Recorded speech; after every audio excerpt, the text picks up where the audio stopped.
श्रवन्पटेयतिवरा महावाक्य जनार्दन सच्चिदानंद त्वं शरणं व्रजेश यादवेन्द्रं दयादाता पुंडरीक्षा क्षीरसागर शयनं कमलनयनं नमस्तुते नमामि श्रीहरि। धैर्य से जिसको धारण किया जाता है, कर्णपटुओं से जिनका पान किया जाता है, ऐसे सच्चिदानंद भगवान श्री यादवेंद्र सरकार को मैं नित्य ही चिंतन करता हूँ, नमन करता हूँ। जिनको नमन करने से मंगलादि मंगल तो हो ही जाते हैं, साथ ही में बहुत बड़ा बल मिलता है मनुष्यों को। वीणा पुस्तक धारणी हंसारूढ़नी सकल सिद्धिं गुणदायकं प्रतिभूतं परम प्रसन्न मुक्तिदायिनी यदा यदा धर्माणि शक्ति जगदम्बे नमामि भगवती परम प्रसन्न मुक्तिं।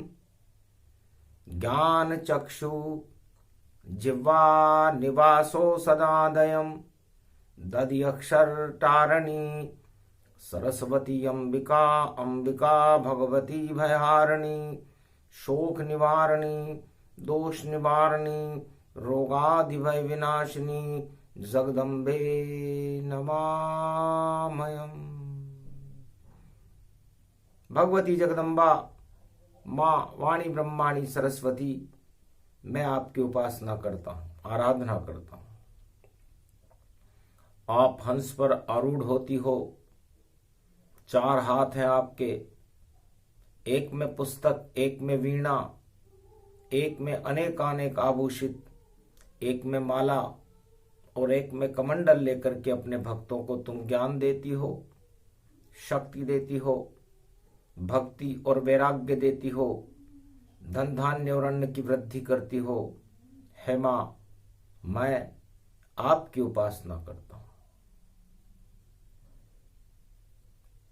जहां सुमति तहां संपत्ति नाना, जहां कुमति तहां विपत विनाना। मंगलवार कलयुग पड़े और विजय दशमी के साथ हनुमान की शक्ति है रामचंद्र रघुनाथ। पूरे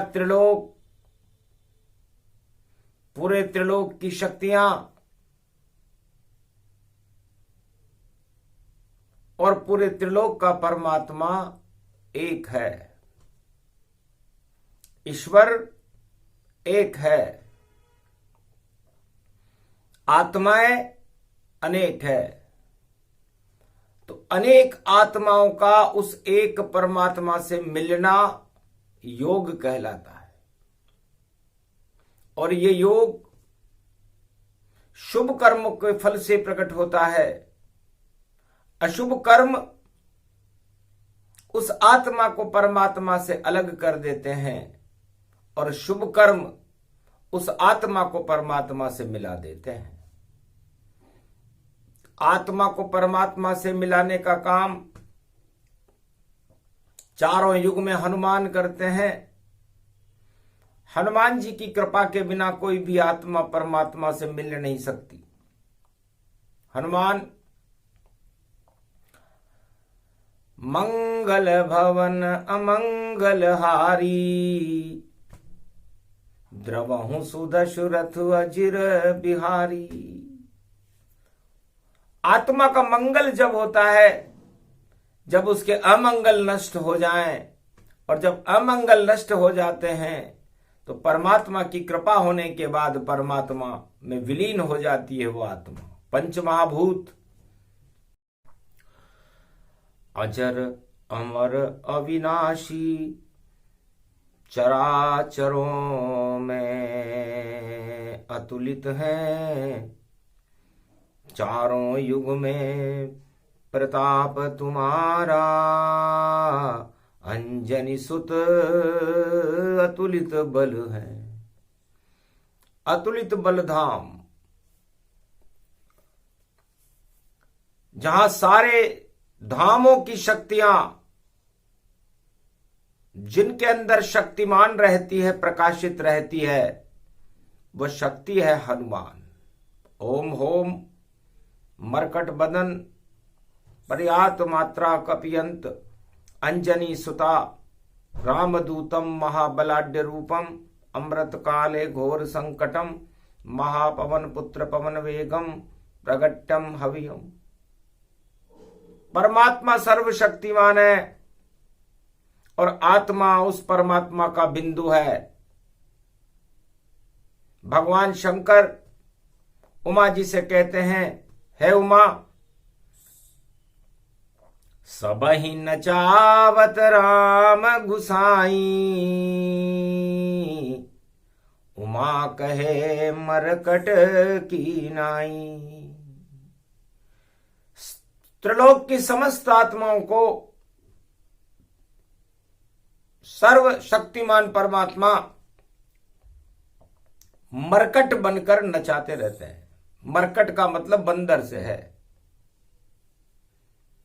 तब मैंने सोचा कि जो सब आत्माओं को नचाने वाले हैं, पूरे त्रिलोक को नृत्य कराने वाले हैं, और मैं स्वयं ही नृत्य में रहता हूं, नटराज करूं मैं नृत्य यहां, कैलाश पे योग लगाता हूं, और ऐसा नृत्य नटराज मेरा कि मैं राम से खुद मिल जाता हूं। तब मैंने सोचा मुझे बंदर रूपी बनाना चाहिए, इसलिए मैंने अपना एकादशवां रुद्र मरकट का बनाया,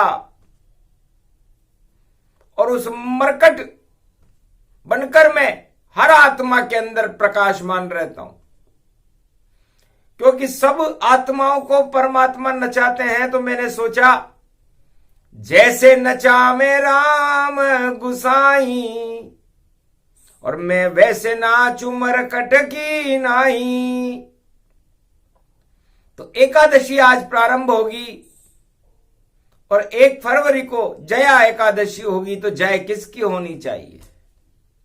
जय परमात्मा की होनी चाहिए। विजय किस पर होनी चाहिए?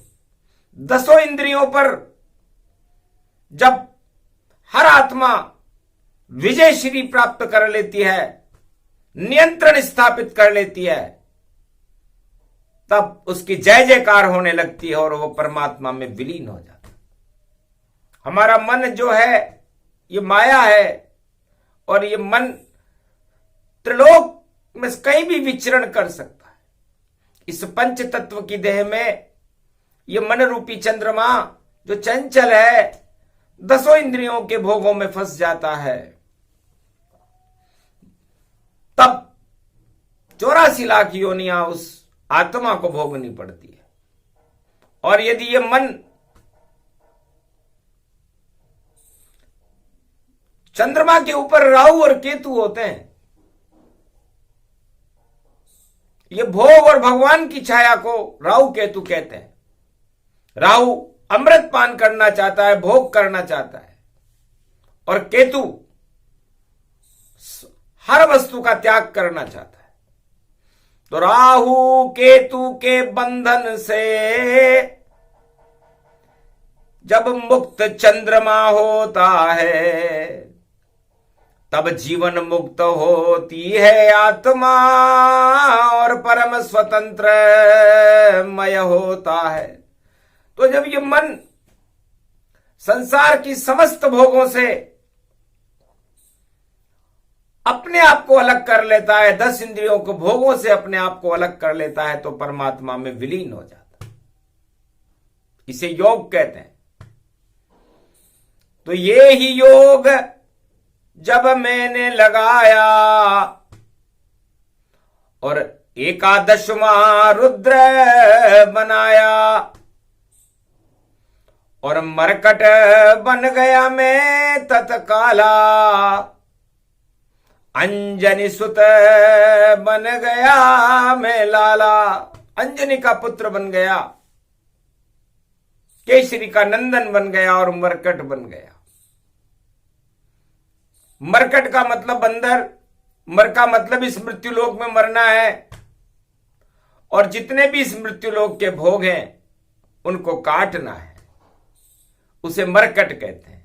बन और दर, बन का मतलब जैसा चाहो बन जाओ तुम, पर ईश्वर भूल न पाओ तुम, वरना दर दर पर भटकोगे, ईश्वर से नहीं मिल पाओ तुम। तो बंदर उसको कहते हैं जो भोग में दर दर भटकाए। गर भोगों का त्याग करे तो ईश्वर कृपा मिल जाए। तो चारों युग परताप तुम्हारा है प्रसिद्ध जगत उजियारा। तो मैं एक ऐसा मरकट बना और मैंने एक ही इच्छा जागृत की, वह थी उमा सुनो अब अनुभव अपना, सत हरि भजन जगत सब सपना। और मैंने बंदर बनकर के पंपापुर के अंदर एक ही इच्छा को प्रकट करके रखा, सारी काम वासनाओं को ही जला दिया, क्योंकि मुझे पता था कि अभी तो पलने में झूल रहा और भगवान को मैं यहां भूल रहा। क्यों नहीं जला दूं इस कामाग्नि को, ये पलने में मैं कुछ सोच रहा। तो झूलते झूलते पलने में और अग्नि का चलकाया। जब आसमान में देखा मैंने तो सूरज नजर मुझे आया। तब मैं समझ गया कि ये अग्नि है, और ये अग्नि यदि काम वासनाओं में बदल जाए, कामाग्नि बन जाए, तो सारे संसार को और इस मृत्युलोक में इस समस्त आत्माओं को जला सकती है। जब इसके छोटे से चलके ने, इसके प्रकाश ने मुझे इतना पीड़ित कर दिया, तो सारे संसार का क्या हाल होता होगा। जो कामाग्नि में जल रहे हैं, भोगों में जल रहे हैं, रोगों में जल रहे हैं, और फिर भी देखो मृत्युलोक में 100 साल चल रहे हैं। तो क्यों नहीं इस सूरज को मैं और कर लूं अनुसंधान, और पलने में ही करने लगा मैं श्री राम का ध्यान। जय सिया राम जोर से बोला, और बालक जैसा मुंह मैंने खोला, और सूरज बन गया आग का गोला, और मेरे मुंह में अंदर डोला। अंधकार छा गया धरा पर, और गायब हुआ प्रकाश, और हनुमान के मुख में सूरज और शक्ति करे निवास। सारी काम वासनाएं मेरी जल गई।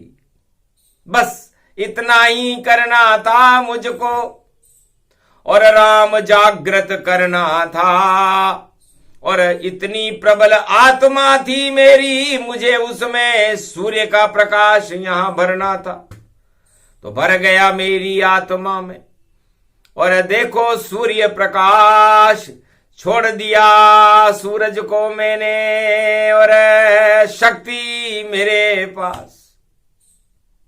तो मैं मरकट बना और सबसे पहले सूर्य से मैंने त्राटक किया और त्राटक करने के बाद मैंने सारी काम वासनाओं को ही जला दिया।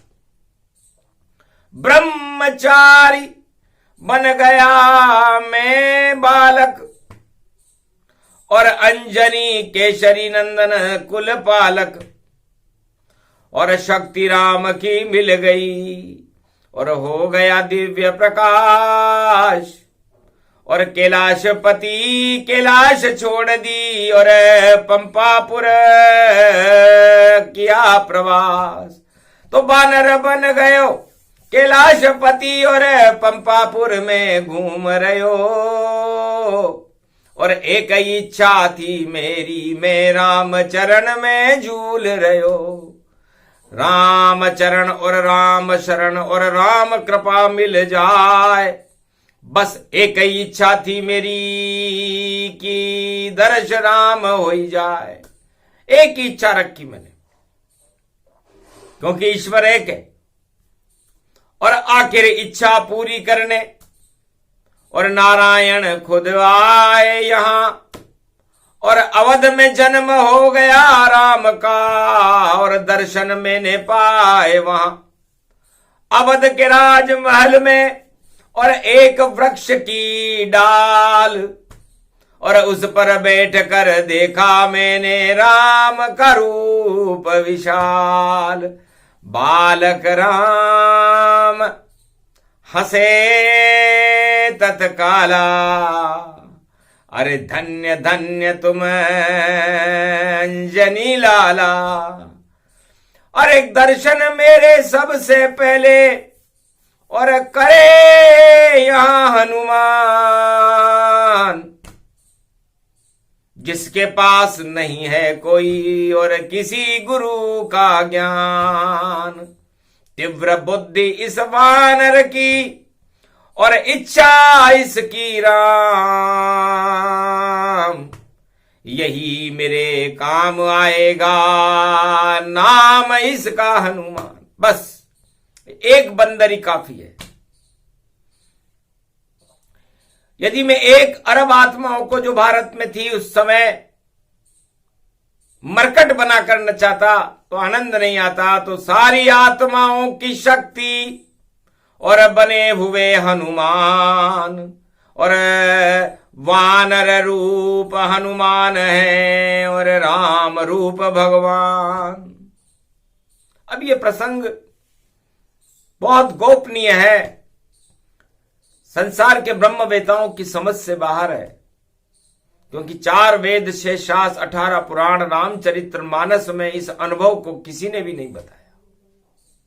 महादेव अपना अनुभव बता रहे हैं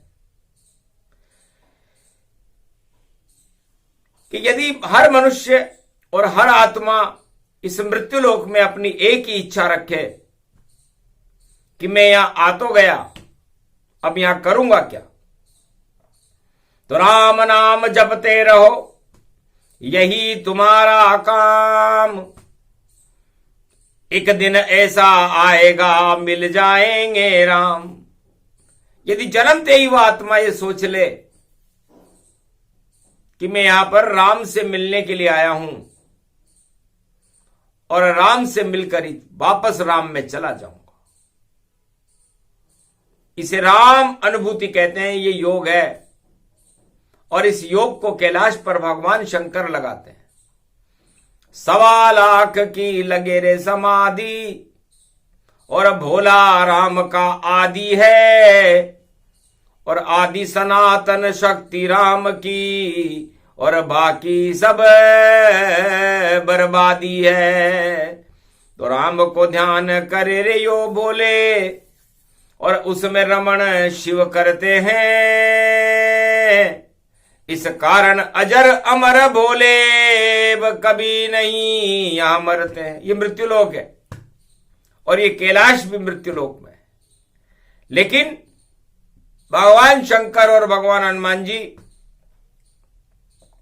मृत्यु की तो चाहना ही नहीं रखते, राम की चाहना रखते हैं।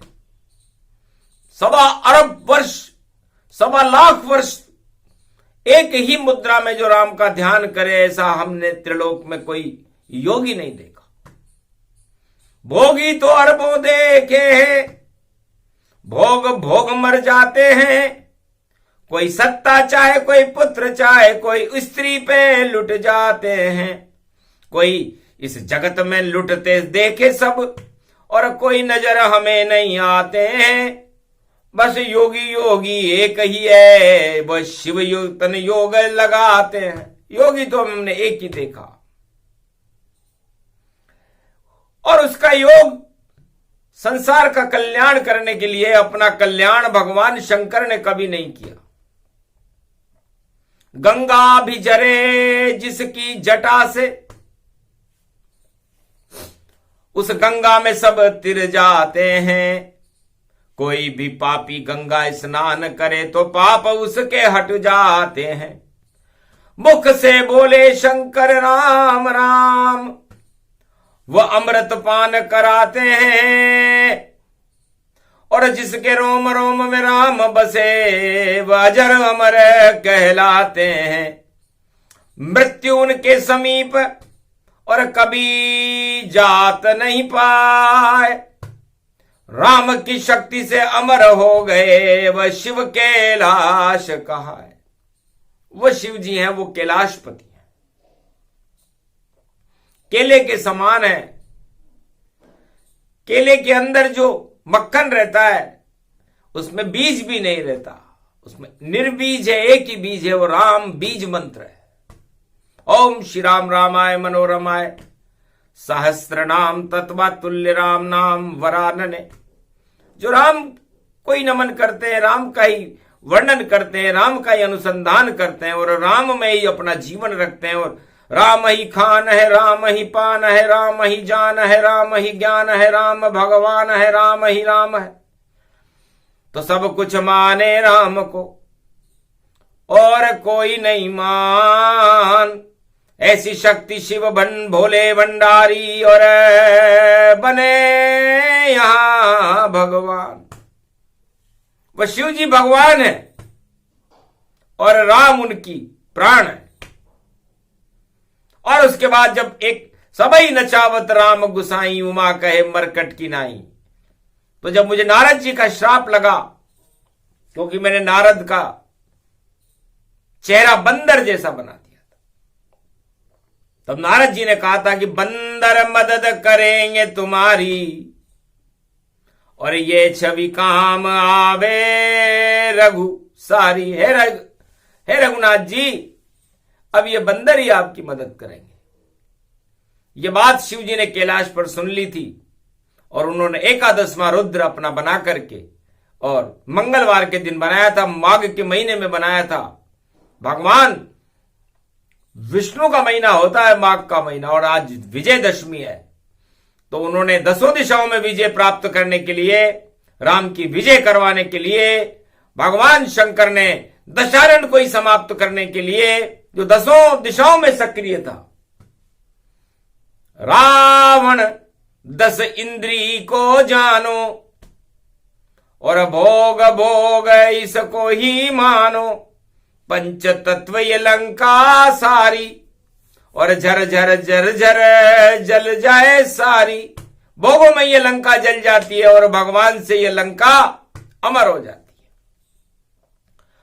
तो विभीषण जो हर क्षण राम के लिए सोचता था, वो उस लंका का चक्रवर्ती सम्राट राम की कृपा से बन गया, और शिव की कृपा प्राप्त होते हुए भी दशानन मारा गया, लंका नष्ट हो गई। इसलिए शुभता ही जीवन है। चलो ज्योतिष में चले, कुछ ज्ञान तुम्हें अब बतलावे, कैसे मिलते भगवान तुम्हें हम समझावें। अपनी अपनी कुंडली और देखो सारे इंसान, कलयुग में खुद देखना कहां मिले रे भगवान। तो हर मनुष्य को अपनी कुंडली किसी अच्छे पंडित से बनवा कर देखनी चाहिए। कि उसे भगवान मिलेंगे या नहीं मिलेंगे, और मिलेंगे तो कहां मिलेंगे और किसकी कृपा से मिलेंगे। तो ईश्वर एक है और भगवान शिव भी एक है और ब्रह्मा भी एक है। ये तीनों जगत गुरु एक ही हैं। और जब तक ये तीनों जगत गुरु किसी पर कृपा नहीं करे, तब तक उस आत्मा को परमात्मा मिल ही नहीं सकता। तो आत्मा को परमात्मा से मिलाने का काम चारों युगों में गुरु करता है।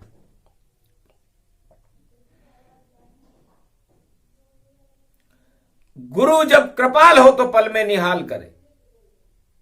इसलिए गुरु अपने गुरुत्वाकर्षण से उस आत्मा के सारे अंधकार को हटा करके उसमें ईश्वर का प्रकाश करके उसे ईश्वर का साक्षात्कार करा देता है। यह शक्ति गुरु में होती है। और गुरु तीन ही है, चौथा कोई गुरु हमने किसी भी युग में देखा नहीं। गुरुर ब्रह्मा गुरुर विष्णु गुरुर्नाम महेश्वरा, गुरु श्री कृष्ण जगत गुरु नंद नंदनम श्री कृष्णाय नमः त्वं शरणं व्रजेश। और भगवान कृष्ण तो जगत गुरु हैं। तो यदि आप किसी गुरु से आत्मसात करोगे तो हनुमान जी महाराज कहते हैं कि मेरी कृपा हो जाएगी, और मेरी कृपा होने के बाद मैं राम के साक्षात दर्शन करा देता हूं। सबसे पहले अंजना जो थी मेरी मात, और दर्शन मैंने करा दिए थे रामचंद्र रघुनाथ। सबसे पहले मैंने मेरी मां अंजना को दर्शन कराए राम जी के, गदगद हो गई। सुग्रीव को दर्शन कराए, सुग्रीव मेरी कृपा से राम जी के दर्शन करने में सफल हुआ था। विभीषण को दर्शन कराए, लंका का चक्रवर्ती सम्राट बना। रावण ने दर्शन करने की इच्छा का त्याग कर दिया, और राम मुद्रिका के दर्शन मैंने मां सीता जी को भी जाकर के अशोक वाटिका में कराए थे। ये मेरा सौभाग्य बना। उसके बाद मुझे अष्ट सिद्धि और नवनिधि मिली। तो शक्ति की कृपा के बिना शिव भी अधूरे हैं। मैं राम कृपा का, रामचरण का अनुरागी तो बन गया था, लेकिन शक्ति मुझे महासती सीता ने अशोक वाटिका में प्रदान की कि जाओ बेटा, अष्ट सिद्ध नवनिधि करी दाता, असबर दीन जानकी माता। तब जाकर के मेरे अंदर अतुलित बल की शक्ति आई। और उस शक्ति का घमंड इसलिए नहीं हुआ कि वो तो मुझे मेरी मां ने प्रदान की है। वो शक्ति मुझे अपने पुरुषार्थ से लेकर के नहीं आया। मेरे दोनों हाथ और मेरा सिर, हनुमान जी महाराज कहते हैं कि राम चरण में झुका रहता है। तो जिसके दोनों हाथ ही राम चरण के साथ, और रामचंद्र भगवान का हनुमान पर हाथ, और रामचंद्र जी का और सीता मैया का हाथ सदा हनुमान जी के मस्तक पर रहता है कि जाओ तुम हनुमान करो कल्याणा, चारों युग में और करो राम संधाना। तो वर्णा नाम संधान रूप में गाया, और रामचरित मानस मैंने प्रगटाया। जब करी कृपा तुलसी ऊपर गति जाना, तो वर्णन करने लगे रामचरित मानस तुलसी भगवाना। वर्णा नाम संगाना। तुलसीदास जी को सबसे पहले राम जी से मिलाने का काम मैंने ही किया था। यदि तुलसीदास हनुमान जी की कृपा को प्राप्त नहीं करते, वहां पर मैं कोडिया बनकर घूम रहा था, तो शायद रामचरित मानस लिख नहीं पाते। वाणी जो इस समय प्रवचन कर रही है कलयुग में, रामचरित मानस लिखवाई शिव रामायण कंठ से गाई। तो इस बालक को भी राम का दर्शन करवाने के बाद वाणी शिव रामायण का चरित्र इस बालक ने लिखा। शिव रामायण मुख से गावे, तो क्यों नहीं राम इसे मिल पावे। तो राम कृपा हनुमान कराई, और माघ मास वाणी प्रगटाई। तो एक हर आत्मा को, चाहे वो संसार में किसी भी देश में हो, उसके जन्म समय के अंदर जिस महीने में पैदा हुआ हो, जिस तारीख को पैदा हुआ हो, जिस समय को पैदा हुआ हो, वह अपनी कुंडली किसी योग्य विद्वान ज्योतिष से बनवा ले और उसमें यह देखे कि एक नंबर कहां लिखा हुआ है, एक की संख्या कहां लिखी हुई इन 12 खानों में। जहां एक नंबर उसे नजर आ जाए, उन 12 खानों के अंदर ग्रह व्रह सब छोड़ दो। राम की शक्ति अपार, वह तो एक है राम जी, और बाकी सब बेकार। इसलिए राम के आगे सारी शक्तियां निस्तेज हो जाती हैं। तो अपनी कुंडली के अंदर एक देखो, वो एक कहां लिखा हुआ है, वहीं से आपको राम मिलेंगे। किसी पंडित से पूछो नहीं, और नहीं लीजिए ज्ञान, केवल हनुमान की शरण रहो, तो मिला दे भगवान। इसलिए वो एक नंबर उन 12 खानों में कहीं भी लिखा हुआ हो, बस वहीं से आपको भगवान मिलेंगे, और मिलाने का काम हनुमान जी करेंगे। तो जो बालक वाणी करे और धनुराशि में एक, और गुरु और भगवान की कृपा से रामचंद्र को देख। इसकी कुंडली में लिखा हुआ है, क्योंकि नवे घर में एक नंबर लिखा हुआ है। मतलब सिंह लगन की कुंडली, और 9 है धर्म समान, एक अंक वहां पर पड़े, तो गुरु कृपा मिले भगवान। तो गुरु की कृपा से, हनुमान जी की कृपा से राम जी के दर्शन करने में सफल होगा। तो ऐसे ही सब देख लो, लगन कोई भी हो, जहां पर एक लिखा है तुम्हारे, और वहीं से ईश्वर हो, वहीं पे ईश्वर है, और वहां से उसे खोजना चालू करो। खोजते खोजते खोजते आपको राम मिल जाएंगे। हनुमान जी ने भी पंपापुर में ब्राह्मण बन करके और राम लक्ष्मण को कंधे पर बिठा करके उनका अनुसंधान करके पंपापुर में लाया। तब राम और लक्ष्मण के साक्षात दर्शन उन्होंने अपने कंधों पर बिठा कर किए थे। सुग्रीव को भी करवाए थे, सारे भारत को करवाए, नल और नील को करवाए, रामेश्वर की स्थापना करवाई। सारी वानर सेना को राम के दर्शन कराने का श्रेय महादेव को जाता है, जो मरकट बन गए राम जी के लिए। और अतुलित बल बन गए शिव भगवाना, और नाम रखा पंपापुर खुद हनुमाना। और सारी लंका झरझर देत जलाई, और विजय राम की हनुमान करवाई। तो हनुमान जी पर्वत लेकर द्रोणगिरी संजीवनी लाए, और रावण ने जब मेघनाद ने मारा तीर, तो बजरंग बली बचाए। संजीवनी बूटी लेकर के हनुमान जी आ गए। तो पूरा रामचरितमानस अतुलित बलधाम हनुमान की शक्ति से भरा हुआ है, और हनुमान जी राम की शक्ति से भरे हुए हैं। जो इस राम और हनुमान की शक्ति को जान जाता है, वो अमर हो जाता है, और जो इन महाशक्तियों से दूर रहता है, वो मरता रहता है, कटता रहता है। देहिक देविक भौतिक तापा, राम राज काहू नहीं व्यापा।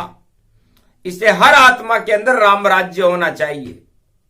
सारे मृत्युलोक में राम राज्य होना चाहिए, संपूर्ण भारत में राम राज्य होना चाहिए, तो उसके लिए क्या जरूरी है?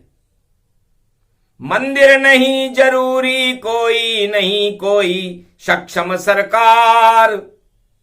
अरे अपनी आत्मा में ही सजा लो रामचंद्र का ये दरबार। वही मंदिर है रामचंद्र का, उसमें बैठे राम सरकार।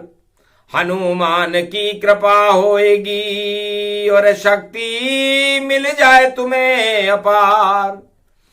देह तुम्हारी हनुमान है, मंगल इसको ही मानो। और मंगल जब जब होता है, जब देव शक्ति इसमें मानो। तो मंगल हमारी देह है, हनुमान हमारी देह है, ये शिव रूप है। और इस देह में आप देवताओं का प्रकाश मान करो, अपनी हर इंद्री में देवता को देखो।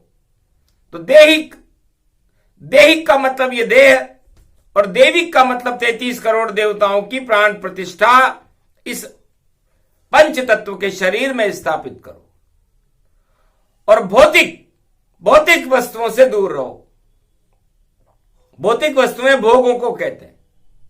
और इस मृत्युलोक में जो भौतिक वस्तुओं को अपनाने लग जाता है, कोई सत्ता अपनाने लग जाता है, कोई स्त्री अपनाने लग जाता है, कोई भोगों में चला जाता है, सुरा सुंदरी खेल सब और सारा जगत ही भोग। भौतिक ताप इसको कहते हैं पैदा करता रोग। ये योग पैदा नहीं करती भौतिक वस्तुएं, रोग पैदा करती है। और ये रोग आपको जर्जर कर देते इस पंच तत्व के शरीर को। इसलिए इस भौतिक ताप को हटाने के लिए देहिक और देविक शक्ति चाहिए, देवताओं की शक्ति चाहिए इस देह के अंदर, और वह शक्ति है राम। यदि ये हर आत्मा अपने अंदर देहिक और देविक शक्ति को प्रकट कर ले और भौतिक संतापों को अपने आप से दूर कर ले कि मुझे सत्ता नहीं चाहिए, मुझे सत्य चाहिए, मुझे सुंदर स्त्री और उसके भोग नहीं चाहिए, मुझे तो भगवान चाहिए। तो सिया राम मैं सब जग जानी, करऊं प्रणाम जोरी जुग पानी।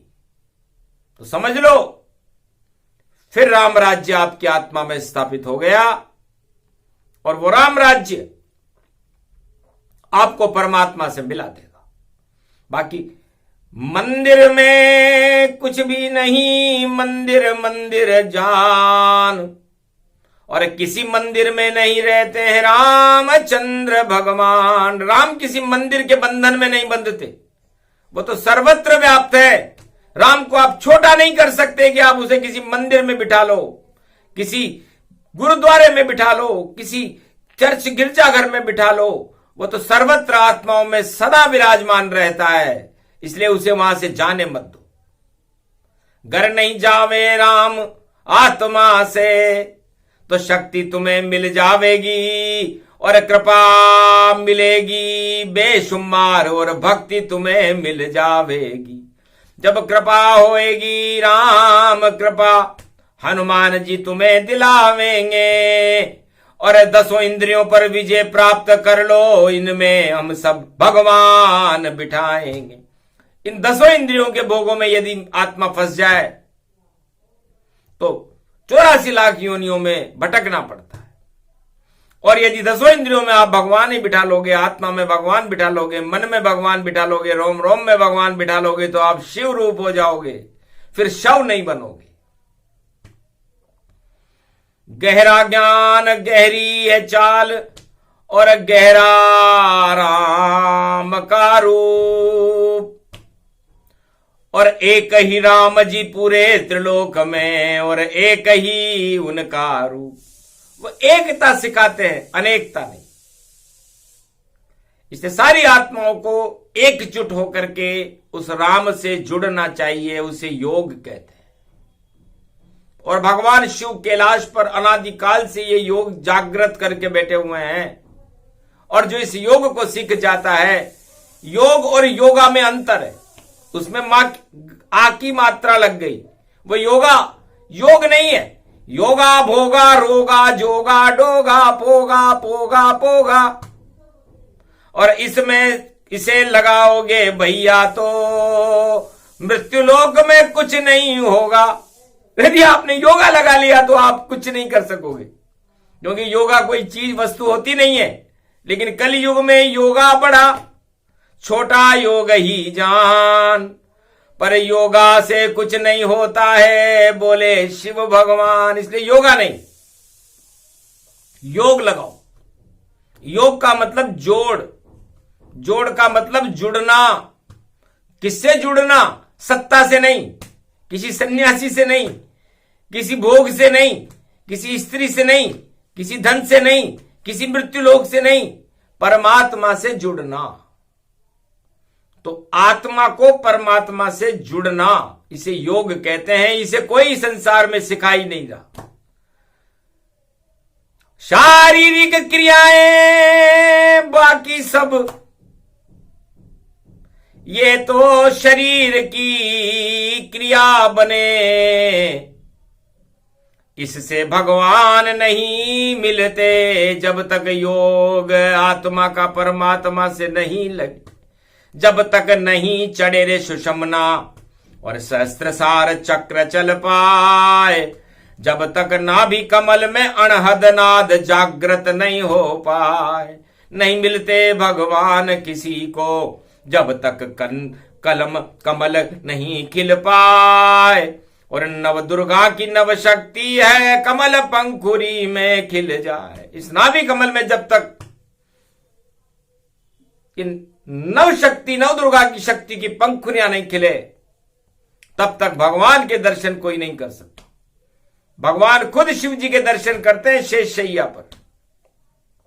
उनकी नाभि कमल में शक्ति की पंखुरियां खिलती हैं और उसमें से शिव प्रकट होते हैं और ब्रह्म श्रुतियां वेद की झनकार होने लगती है बैकुंठ में। उसे क्षीर सागर कहते हैं। जहां दूध की नदियां बहती, लक्ष्मी चरण चाप गति जान, चार चतुर्भुज विष्णु का है शेष शयन करते भगवान। उनकी नाभि से खिलता कमल और शांताकारम रूप ही जान। सर्वत्र शांति फैलती है जब नाभि में प्रगटे है ज्ञान। जब तक नाभि में ज्ञान प्रकट नहीं हो, शांति प्रकट नहीं हो सकती, क्योंकि नाभि हमारे विचार है, मूल है। इस मूल के अंदर आप ज्ञान पैदा कीजिए। अज्ञानता यदि आपने इस मूल में, नाभि में पैदा कर ली, तो दसों इंद्रियों की अग्नि में आप कामाग्नि में जल जाओगे और आप भस्म हो जाओगे, जैसे कामदेव भस्म कर दिया। इसलिए काम से नहीं, हमें राम से काम है। और राम बड़ी शक्ति है और पूरे त्रिलोक में सभी धर्मों के अंदर सर्वश्रेष्ठ है तो राम है, और वो एक ही है। और उस एक मर्यादा पुरुषोत्तम राम को वाणी नमन करती है। योग वाणी कैलाश से और शिव जी रहे सुनाए, और हनुमान की शक्ति को और सब कुछ दिया बताए।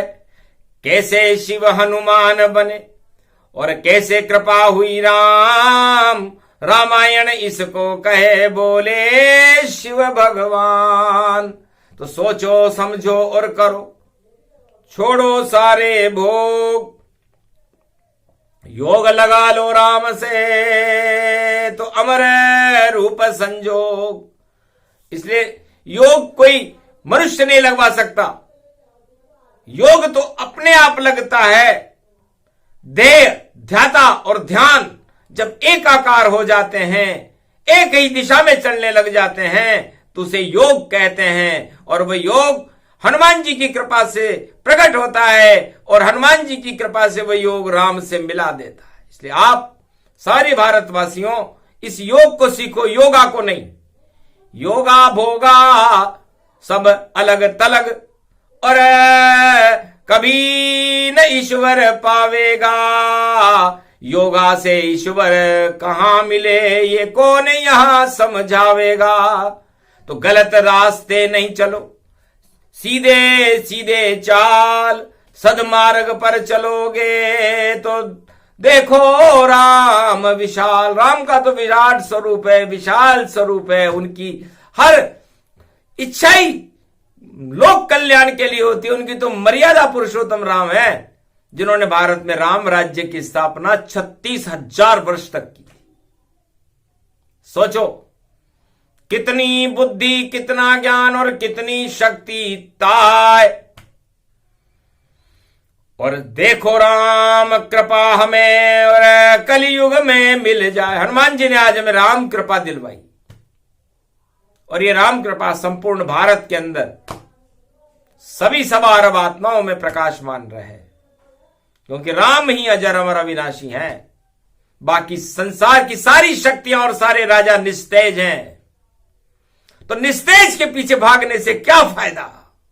यदि जागो और भागो तो राम के पीछे भागो, और राम की शक्ति से अनुराग पैदा करके पूरे भारत को सिया राममय बना करके राम का प्रकाश भारत में फैलाना ही वाणी का और हमारा धर्म है। इसे राष्ट्र धर्म कहते हैं। हमारा राष्ट्र भारत आदि सनातन संस्कृति से ओतप्रोत है, जिसका न कभी अंत होते हुए हमने देखा, ये अनादिकाल से और अनादिकाल तक रहेगा। तो उस जिसका कभी अंत नहीं होता वो राम है, और जिसका अंत हो जाता है वो मरा हुआ इस मृत्युलोक में सारे भोग और सारे राजाएं, सारी प्रजाएं। तो क्यों मरते हो मृत्युलोक में, कृपा प्राप्त करो राजा राम, रघुपति राघव राजा राम। और भारत के हैं ये भगवान, भारत की सत्ता में राम जी, और भारत में सब कुछ भगवान। भारत में जो कुछ भी करते वो है मर्यादा पुरुषोत्तम राम। इसलिए मर्यादा पुरुषोत्तम राम की जय हो, भारत माता की जय हो, आदि सनातन संस्कृति, भारत की सर्वशक्ति, 4 वेद शेष 18 पुराण की जय हो, रामचरितमानस की जय हो, कैलाशपति भोलेनाथ की जय हो, जो ऐसा दिव्य संयोग प्रसंग सुनाया, और शिव ने राम से देखो योग लगाया, और पार्वती मन ही मन में मुस्काई, और छवि राम की हमको दई दिखाई। तो राम दर्शन करा दिए, और शिव रूप हनुमान, एक का ज्ञान ऐसे होता है, बोले शिव भगवान। बोलो एकादश में रुद्र हनुमान जी महाराज की जय, आज के आनंद की जय।